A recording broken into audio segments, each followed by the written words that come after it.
Right.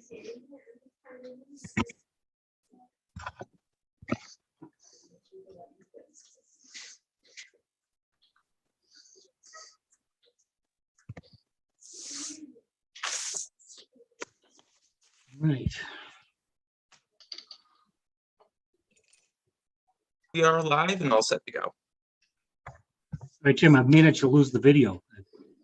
Can you still hear me? Yep. Yeah, so there may be a tiny thumbnail somewhere on your screen. Okay, I'm not seeing it.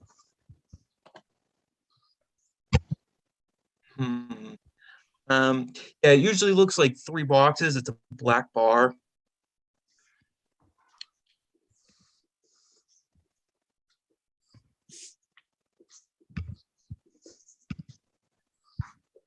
I'm not sure if you're using the Zoom platform itself.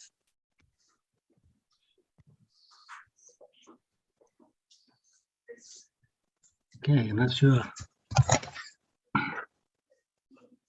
You can hear me all right, right? Yep, we can hear you. We can see you. Okay, I'll just go with the introduction. My name's Richard Rand. I'm chairman of the Northborough Zoning Board of Appeals. And this is an open meeting of the Northborough Zoning Board of Appeals and is being conducted remotely consistent with Governor Baker's executive order of June 16th, 2021, an act relative to extending certain COVID-19 measures adopted during a state of emergency. All members of the Zoning Board of Appeals are allowed and encouraged to participate remotely. The order allows the Zoning Board of Appeals to meet entirely remotely so long as reasonable public access is afforded so that the public can follow along with the deliberations of the meeting. The meeting is encouraged to follow along using posted agenda unless the chair notes otherwise. Members of the public who wish to view the live stream of this meeting may do so by going to the Northborough Remote Meetings on YouTube via the link listed on the agenda. Ensuring public access does not ensure public participation unless such participation is required by law. This meeting will feature public comment. Okay, now we'll just go through the roll call of the members. Fran Backstrom. Here. Matt Rattan. Here. Paul Tagliaferri. Here. Jeffrey Leland. Here. Susie Seslicka. Here. Brad Blanchett. Here. Okay, and the town officials, we have town engineer Fred Litchfield Here. and the building inspector Robert Federico. Here. Okay, we'll open the meeting. First, the item on the agenda is continuation of the consideration of the petition of Opportunities LLC for a special permit to extend the use by 50 feet into a more restricted zone at 40 and 44 Lawrence Street, map 105, parcels 3 and 4, located in the residential C zoning district and the groundwater protection overlay district areas 2 and 3. And this hearing was held at our last meeting, was continued at the request of the applicant to this meeting. And do we have Mr. Attorney George Connors on? So I do not see him. I do see a phone number. So if that is the applicant or representative, you can use *9 to raise your hand, and I'll move you over. Oh, yep.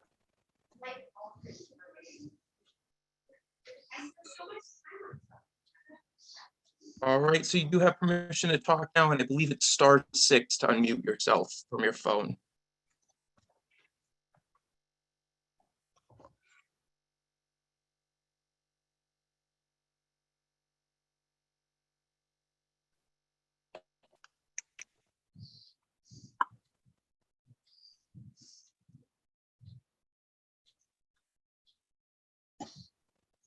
Hi, this is George Connors. Hey, George. Hi, Welcome I to the- can't get into the meeting with my passcode on the computer. That's why I'm on the phone here now. I've tried it and it just doesn't seem to let me in. 311390. Should work. Yeah, so that does seem to be the correct password, and I can double check on that. Can you let me in somehow remotely? So the phone is the only other option that I have, but hang on one moment and I'll check and make sure everything is correct.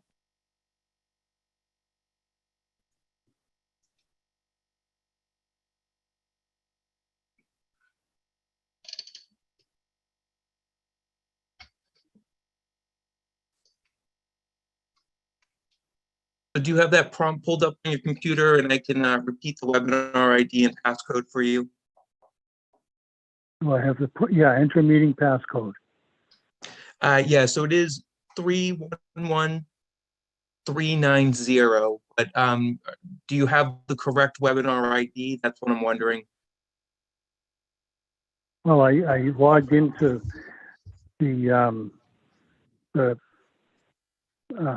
meeting agenda, just clicked on it, and it came up to the Northborough meeting. Okay. Hmm. Let me see if I launch meeting. Northborough wants to use this application. 311390.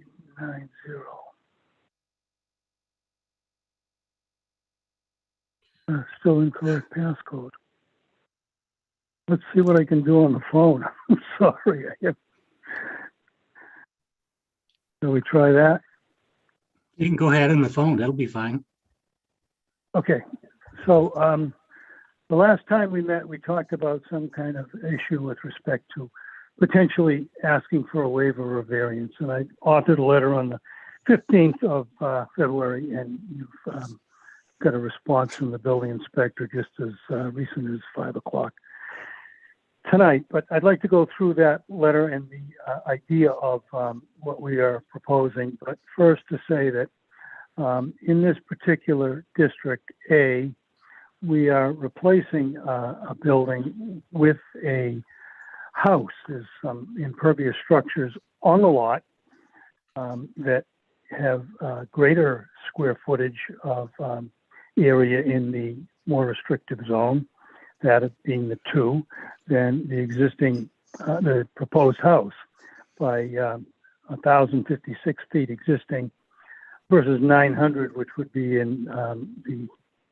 number 2 zone for the house. So there's a decrease in impervious surface as a result of this. Secondly, that the both buildings on the lot do not infiltrate groundwater, as they have no infiltration whatsoever. And one of the buildings has a septic system that's more or less a cesspool in the backyard, well into the zone 2. So both of those are going to have septic systems meeting Title V in the front of the lot in the zone 3.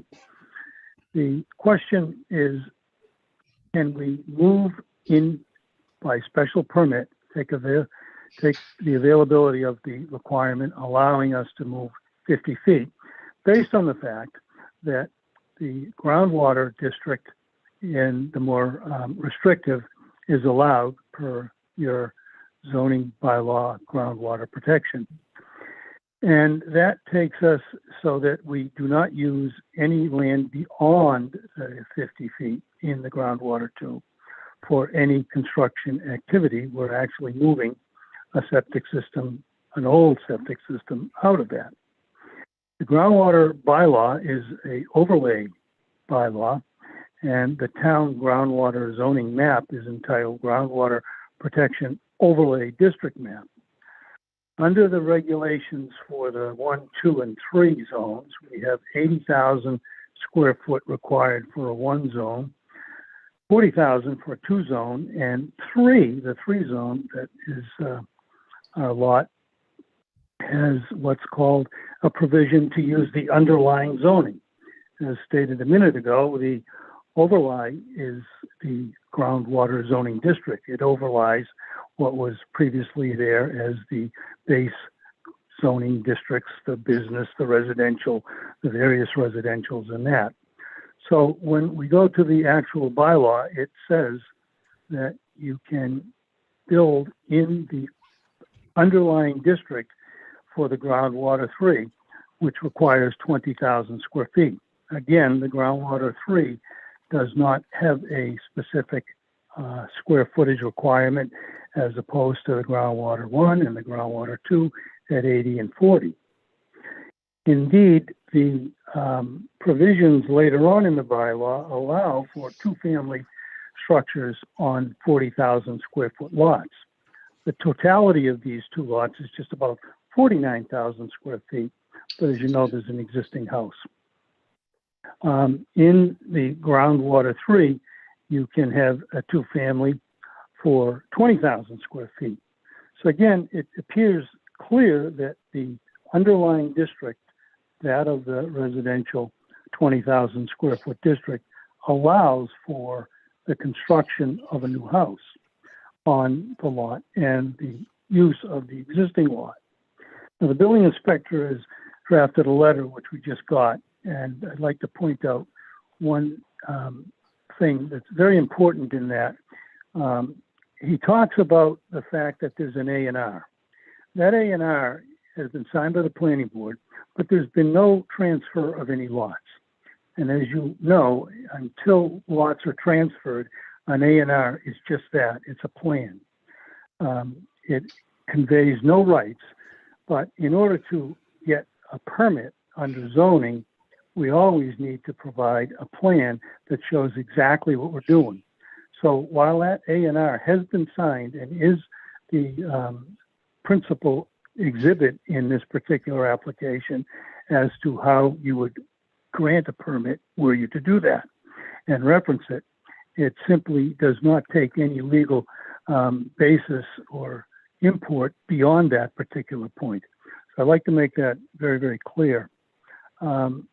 And we've gone through this now 2 or 3 times. I think there's a base misunderstanding or disagreement on the words underlying and overlay district. And I really believe that this particular application meets the requirements to the zone 2. But even if you disagree with that, there are provisions to use 40,000 square feet for duplex housing.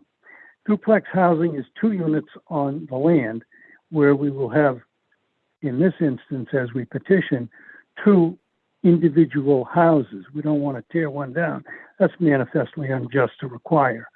So we request consideration under the bylaw and the provisions of it, even though we disagree with the interpretation of overlay versus underlay. And I think that the board could certainly consider that in their deliberations. I'm happy to respond to questions and comments, and I really wish I could be in the meeting, but again, my passcode doesn't work. Okay, thank you. Any questions for board members? No? Mark, go ahead. Just a second. There we go. Are we creating 2 lots here? Yes or no? There were 2 lots shown on a plan prior to this particular A&R. This particular A&R referenced simply worked to make lots wider to meet the width requirement that is now present in the zoning bylaw. But prior to that, there were 2 lots, and each one of them was able to be considered building lots under the underlying zoning. So no, there are not 2 lots being created. It's 2 lots that are being redivided, if that's the correct word. Okay, how big is lot 1? Total square footage? It's about 29,000 square feet.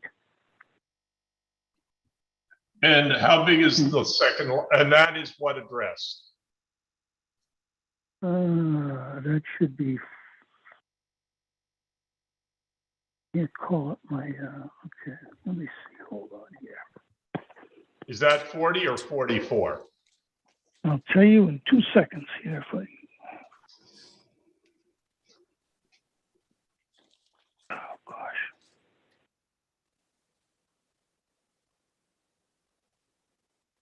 $40. Okay, that is 40. Thank you. And does that currently have a dwelling on it? That is the existing house, yes. That is the existing house. Now, the other property is 44. Correct. Lawrence Street. And how big is that lot? That's just over 20,000 square feet. Okay. And how much of that is groundwater 3? And how much is groundwater 2? Let's look at the drawing here.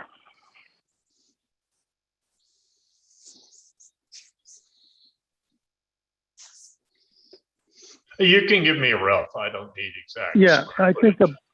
I think about a third of it is in the groundwater 3, and 2/3 of it is in the groundwater 2.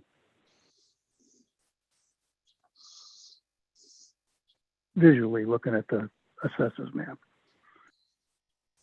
So roughly we can figure that it has 13,000 square feet of groundwater 3 and 7,000 of groundwater 2, thereabouts. Just the reverse, just the reverse. Oh, yeah. No, just the reverse. More in the 2 and less in the 3. More in the 2. Okay. Oh, so most of it is in groundwater 2. Okay, fine. And finally, what are you proposing to build on that? A house that has 900 square feet in the groundwater 2. It's going to straddle the line, mostly be in the 3, and replace some existing garages that are on that site that cover about 1,056 square feet, and we'll have a reduction of about 156 square feet of impervious in the more restrictive 2 zone, but we now have infiltration for roofs, and that's all been looked at under the Okay. calculations with the commission. Why has there been discussion on a duplex? That confused me.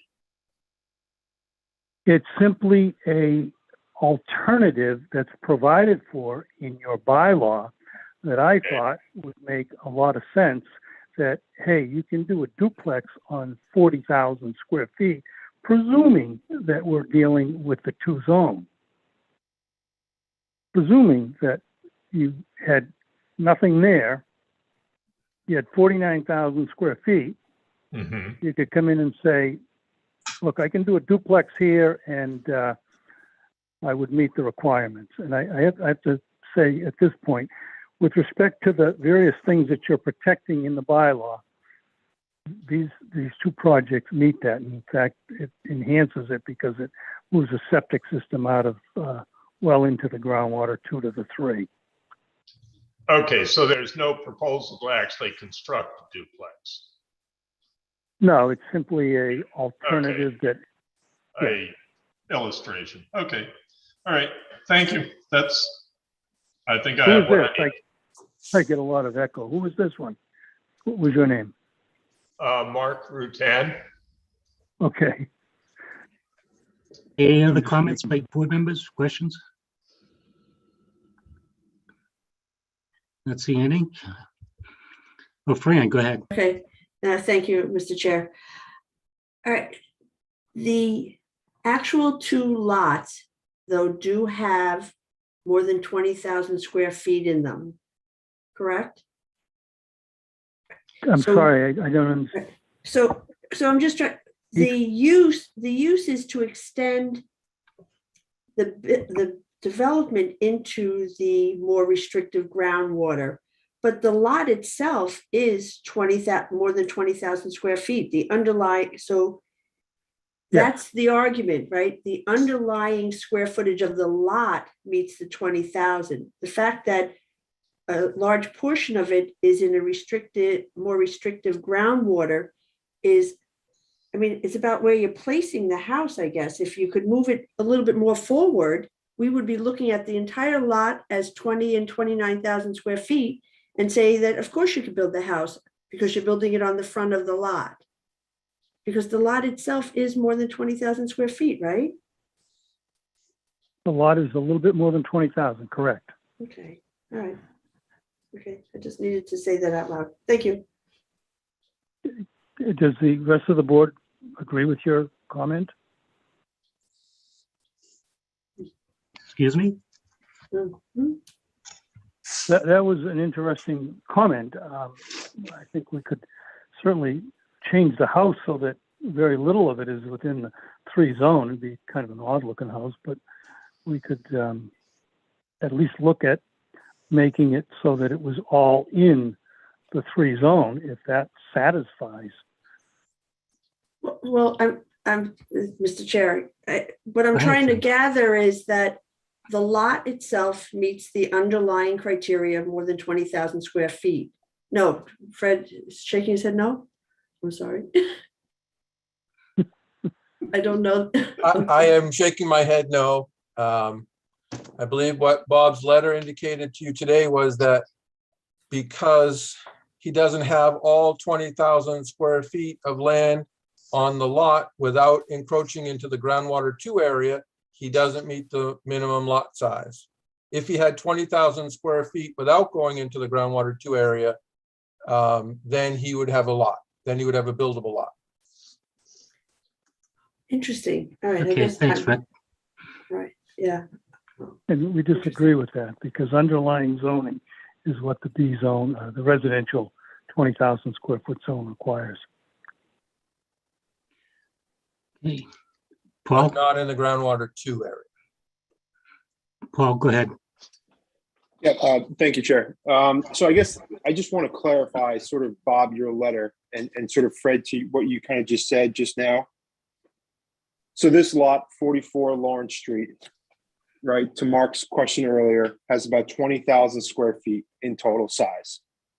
2/3 of that is in groundwater 3. We can estimate that at say 13,000 square feet. And 1/3 of it is in groundwater 3. We can estimate that at approximately 7,000 square feet. So in order for this lot to be, to basically be buildable, he needs at least 20,000 in groundwater 3, free and clear. So it's not based on the total size of the lot, right? But based on the amount of square feet in groundwater 3. I guess for Bob and Fred, is that sort of what your point is, Bob, when you say it's not a buildable lot because he does not have 20,000 square feet free and clear of groundwater 3 land to build on? Right. So even though the lot is 20,000, it's not buildable because only 1/3 of it is in groundwater 3, roughly say 7,000 square feet. And so therefore he would need an additional 13,000 to get to that level. That's basically what your letter is encompassing with other additional points as well, Bob. Is that right? Right. Okay. Hey, Bob, could you just explain your letter for the meeting? Yeah. The first page is basically just some of the background and some of the requirements that are required for a single family residential in the groundwater districts 2 and 3. There was a short comment then about A&Rs, and whenever you redraw any portion of a lot line, whatever pre-existing conditions were there in terms of quote unquote grandfathering, those go away. And also that it's right on the A&R that just because it's endorsed by the planning board and eventually gets recorded at the registry of deeds and, it eventually comes to fruition. An endorsed A&R is by no means a endorsement that whatever has been drawn out is compliant with current zoning requirements. Okay, in terms of frontage and area and usages and all the other things that go around the zoning requirements. Okay, so that's basically the first page. Okay, also describes that the new home on where the current garage is now is divided by the groundwater. Well, both lots are divided by groundwater 2 and 3. This letter is essentially addressing the proposed 4-bedroom home, not the one that's existing. Okay. The letter also addresses the the 50-foot movement of the groundwater boundary line, which talks about, that would require a special permit. And that is for the use of but nothing to do with the reconfiguring of the required lot area in terms of square footage. Okay. So, even with a granted special permit to move that lot line, the use is extended, but the calculations for the required lot area is unaffected. Okay. So again, towards the end of the letter, the groundwater 2 requirements stated the minimum lot is 40,000 square feet, which is correct. In terms of, what Paul, I believe it was Paul was saying earlier, is that in order for this particular lot to be considered buildable, I would need 20,000 square feet in groundwater 3. Okay. And we don't have it because basically you can't borrow square footage from a more restrictive lot to satisfy the requirements of a least restrictive lot. This is a practice we've done on 90 West Main Street, and I believe in one other instance in town. And I think somewhere in the package, and I don't have it in this letter, but somewhere in the package is basically an agreement with the town council stating that basically what, I've been saying in terms of buildable versus non-buildable and required lot size is pretty much on the mark. Does that help? Good, thank you. All right. Brad, you had your hand up? Brad? Paul, go ahead. Okay, so I guess, Bob, just following up on your comments there. Yeah. So in order for this to become a buildable lot, right, they would need, and given the plans that are dated December 9th of 2020, they would need both relief, right, to build into the groundwater 2 area by the 50-foot extension provision, 7-07-010C, and to be granted relief of the requirement of groundwater 3 minimum lot size, meaning like, they only have 7,000, so they would need the full relief of say 13,000, give or take. To answer your question directly, I think you would probably need a variance, for a lot area, which I guess my point is that this application, as is currently written, is not going to get them to what they are looking for. probably not. I think that Mr. Connors and myself and Fred probably, I don't want to speak directly for Fred, but I think there is probably a disagreement in how we look at underlying versus overlying districts. I'm pretty confident in the way we've always been running the districts and underlying, groundwater 3 is 20,000 square feet. Why, can I ask a question? Yep.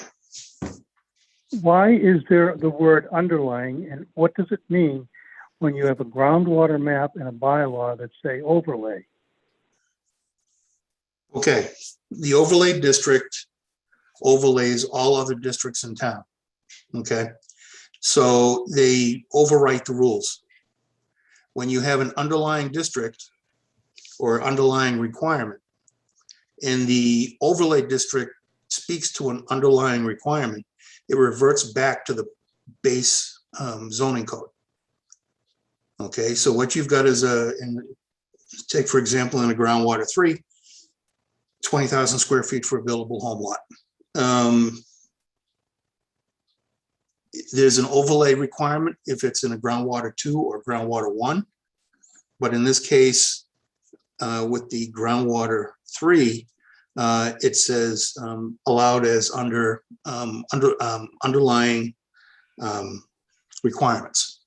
Okay, so whatever overlay restrictions there are. In this particular case, RC district, groundwater 3, it reverts back to the original base requirements, which is 20,000 feet.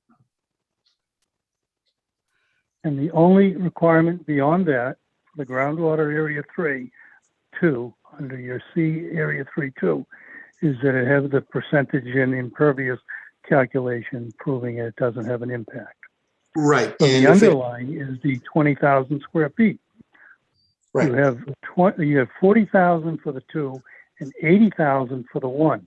But Correct. here, you're not asking for a specific area as you are in 1, as you are in 2. You're saying go to the underlying area, Right, which is 20,000 feet. and we got it. Well, you don't have it in a groundwater 3 district. Doesn't say that. All right, thank you, Mr. Connors. Brad, you had your hand up? No? Any other comments, Sorry, questions? Yeah, no question, no comment. Fred, did you have any input in this? I can only reiterate what Bob's already said, is the way that the town has interpreted is it he's correct, the area 3 doesn't have a lot size requirement. It refers to the underlying zone, which is 20,000 square feet. But you can't use the more restrictive groundwater 2 area to satisfy the groundwater 3 or the underlying zoning to meet that 20,000 square feet, because that has a different requirement. And that's the way the town has interpreted in the past and others.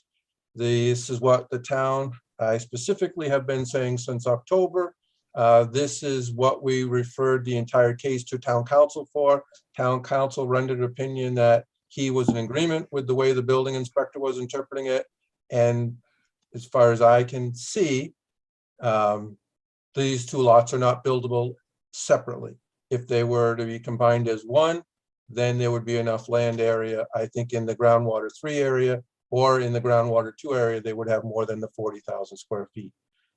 Furthermore, at the time the bylaw was adopted, there was 1 house and 1 garage or barn area on the other lot, even though there were 2 lots. The applicant bought the land at a foreclosure and is trying to get 2 lots where there was originally 1 house and 1 garage. I think the appropriate thing to do is to allow him to build 1 new house and 1 new septic system, and we should all move on. Why Thanks, would Fred. the applicant build a new septic system if the other one is functioning? That's fine. I I think- thought that he wanted to build a new septic system, but 1 house, 1 septic system, 1 lot. All right, thank you. Any other comments, questions by board members? Okay, this is a public hearing. We'll open up to the public. Jim, can you advise whether or not there are any people out there looking to speak? I do not see any hands currently, and I'll keep an eye out for that. Okay. Not seeing any. You have any other Aye. comments, Mr. Connors, before we finish? No, I really don't. I think that we're in disagreement over the base language. You know, you read a statute, statutory construction says you have to give meaning to each and every word. Underlying and overlying are the most important words here. I would note that we can go and petition for a duplex. I think it's manifestly unjust not to grant relief here. I disagree with the building inspector's comments relative to the A&R. It has changed nothing as a legal matter, and that the existing lots that were there prior are still valid under the statute. And that I really believe that this is something that the board should consider granting relief. All right, thank you. You're welcome. Anybody Thank you. else? Mr. Chair, Mark, go ahead. I move that we close the hearing. Second. Okay, Mark made a motion to close the hearing. Paul seconded it. All those in favor, Mark, Aye. Paul, Aye. Brad, Aye. Fran, Aye. And myself, aye. Hearing's closed. Okay.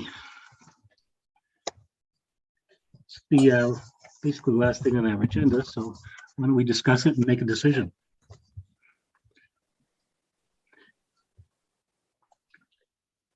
Mark, go ahead. If I may. I hate to disagree with Fran, but I disagree with Fran.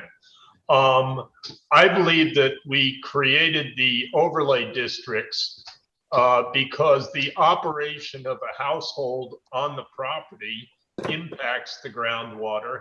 And it's why we, in these districts, have a requirement that you have a certain square footage. Therefore, in a groundwater groundwater 3 area, we want 20,000 square feet of groundwater 3 area. And if a part of that is groundwater 2, then we want 40,000 square foot of area so as not to impact it. Moving the house all into groundwater 3, still in the operation of the house, you have runoff, you have traffic around the house, everything else would still impact into the groundwater 2 area and possibly damage it. So I agree with town staff's interpretation of the groundwater districts. And I think the logic is to protect the groundwater because we need this extra area so as not to impact them. And to steal from a more sensitive area to satisfy a least sensitive area is just wrong. I'm done. Thanks, Mark. Okay. Fran, go ahead. Okay. Well, Bob. I obviously I disagree. Well, first of all, I think Marx makes a very valid argument about why it's important to have it in groundwater 3, the 20,000 square feet. I disagree with what the overall intent is. It is to protect the groundwater, and the lines of the 2 parcels are just lines on a piece of paper. He could very easily go and change those lines and have more than 20,000 square feet in groundwater 3 on the front of the property and totally disregard the back part of the property, which is in groundwater 2. So really, the septic is going to be, we're going to protect the groundwater better with the development of these 2 lots than if we leave it as it is. I don't know what their alternative is. If they figure out some other way of using the property, I don't know why the line was drawn the way it was. But I think it's reasonable to give relief, but I think it's a valid argument not to as well. I just see it on the other side. But I don't think there's a clear right or wrong, unfortunately. Okay, anyone else? Paul, go ahead. I mean, I guess I would say, I would agree with Bob's letter here, which kind of states, sort of the 2-pronged or the 2 points, the 2 main points, right?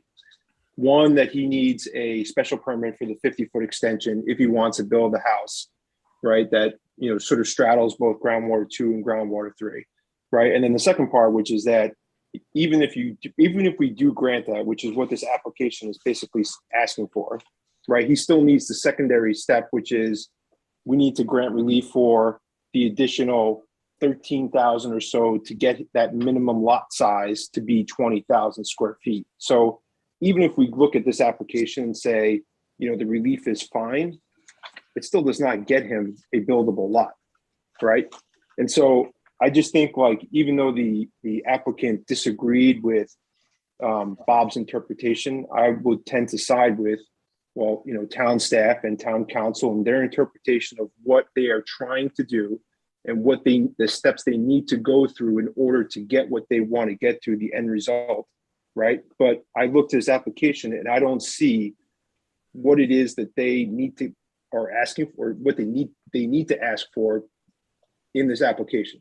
So I just don't think I can approve this request. Okay, thanks. And I'm going to say, I agree with Mark and the town officials, Bob and Fred, that it's town's attorney that, you know, they're going about this in the wrong manner. I mean, they don't have the right applications for what they're trying to accomplish. So, okay, anyone else? Susie? I can't vote, but I'll say that I agree as well, because I mean, you can see what they want, but they're not asking for it the correct way. So they need to have their ducks in a row. And so I agree with the town officials, town council, even though I can't vote tonight. Just throw it out there. Thank you. Thanks. Jeff, you, Just Okay. one comment, because I understand where Fran's coming from, but I'm not sure the lines could be moved to give them that much, given that there's already an existing house, septic system. Maybe if it was completely, there wasn't a house there, you might be able to take land from one. I'm not sure that there's enough underlying land to give them the 2 lots in the less restrictive zone. I may be wrong, but, and otherwise I do agree with what's been said very well by everyone else. thanks, Jeff. Okay, Fran, you could, All right, so I mean, and I actually think that I don't disagree. I think that Paul just put it better than I did, and then Susie built on that. I think that there is a way in which that they can get what they want, and the way it's presented to us doesn't seem to be the right way. But I do think that there is relief for them. It's just not here. I mean, I will give it that much. okay, thanks. Anyone else? Okay. Anyone hear a motion from anyone? Mark? Being that we always put these up in the positive, I move that we grant a special permit to allow 50 feet of relief into groundwater district 3, into groundwater district 2 from groundwater district 3 for the construction of a dwelling on the property at 44 Lawrence Street. Second, Fran, you second? yes. Okay, motion's made by Mark and seconded by Fran. All those in favor, Mark, Nay. Fran, No. Paul, No. Brad? No. My vote is no. Okay, closes this hearing. The next item on the agenda is the minutes, consideration of the minutes from January 18th, 2022.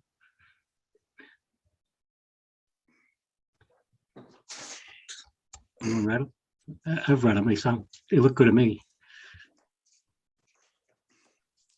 I think we have 2 sets. Don't we have January 18th and the 20th? Yeah, 18. Yeah, I was and going to take them 25th. individually, but Oh, go ahead. okay. All right. So we'll I'm do the sorry. 18th and then we'll do the Okay. 25th. All right. I move that we accept the minutes from January 18th, 2022 meeting as submitted. Second. Okay, Fran made the motion, Mark seconded it. All those in favor? Fran, Aye. Mark, Aye. Paul, Aye. Brad, Aye. myself, aye. Okay, and then we have the minutes from the January 25th meeting. A motion And on that. we know are they, I should have looked at, are they exactly the same as what the planning board had, right? Because it was a joint meeting. Would our minutes be identical? Well, I read them. It looks like they're a combination of both meetings. Okay, I just wonder whether if they made change, I mean, I just don't know, would they make changes that we would agree to or not agree to? I didn't pay attention to their last meeting. I'm just curious. I mean, I don't know whether they accepted them or not. But they're definitely both boards yeah, on yeah. the same minutes. There's more Yeah. curiosity. All right. So is that a motion, Fran? or- All right, I'll move that we accept the minutes of the joint meeting of January 25th, 2022 as submitted. Second. Okay, Fran made the motion. Brad seconded it. All those in favor? Brad, Aye. Fran, Aye. Mark, Aye. Paul, Aye. myself, aye. Okay, any other business to come before the board? Anyone have anything? Do we have anything for a March meeting? Oh, Fred We have shaking his head. one issue.